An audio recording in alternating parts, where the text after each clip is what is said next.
ముందుగల మన తొలి వెలుగు ప్రేక్షకుల అందరికీ నమస్తే. నిర్మల్ జిల్లా బైన్సల దొంగలు పడ్డారట. దొంగలు చాలా దిక్కుంటారు. మరి నిర్మల్ జిల్లా బైన్సల అంత గట్టిగా చెప్తున్నాం మేము మాటకారు అనుకుంటారా? నిజంగానే గట్టిగా చెప్పవలసిన ముచ్చటే ఇది. ఎందుకంటే మోతవారి దొంగలీలు మామూలు దొంగలు కాదు. నిర్మల్ జిల్లా బైన్సల దగ్గరనట ఒక ముసలాయన 70-80 ఏళ్ళు టట్టురాలు. వాళ్ళు చిన్నగా బంధువులది ఏదో దావత్ ఉంటే దావత్కి పోయిరట. మరి ఇలా ఎన్ని రోజుల నుంచి కనిపెడుతురో తెలియదు ఈ దొంగలు. కనిపెడుతూ ఇక దావత్కి పోయి మళ్ళీ రిటర్న్ వస్తేప్పుడు చిన్న దగ్గరికి వచ్చిరంట. ఓ బండి వేసుకొని వచ్చిరంట. ఏం బండి అది? ఆల్తుపాల్తు బండి కాదు, అది పోలీసు బండి. బండి వేసుకొని వచ్చి ఆపిరంట.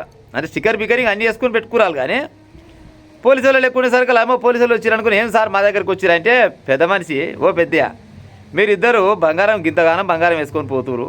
ఈ నిర్మల్ జిల్లా బైన్సల ఇటుక దొంగలు పడుతురు. జర బంగారం తీసి దాచిపెట్టుకొని పోరి. మేము కాబట్టి చెప్తున్నాం, మేము పోలీసు వాళ్ళం కాబట్టి, మేము మంచి వాళ్ళం కాబట్టి చెప్తున్నాం. అదే దొంగలు అయితే మీ బంగారం గుంజుకపోతారని చెప్పిరట. ఎమ్మడే ముసలాయన నుండి మన కోసం మంచిగా చెప్పారు పోలీసు వాళ్ళు. ఇక పోలీసు వాళ్ళు అంటే ఫిక్స్ అయ్యింది కదా ఆయన. పోలీసు వాళ్ళు మన కోసం చెప్తారు, తీసి దాచిపెట్టారు. అనగానే మీరేం తీస్తారు కానీ మీరు తీసి నేను దాచిపెడతామని చెప్పిరట.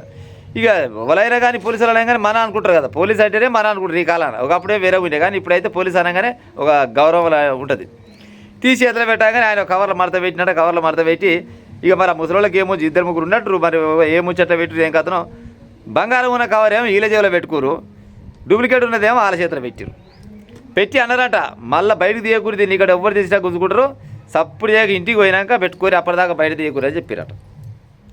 ఇక వాళ్ళు చెప్పారు అనుకొని వీళ్ళు ఏం చేసారు, గట్టిగా గదే పని చేసుకొని వీళ్ళు వెళ్ళిపోయారు. పోయి చూస్తారా కల్లా బంగారం లేదు, ఏం లేదు, ఊతదే డూప్లికేట్ అలా అవుతుంది.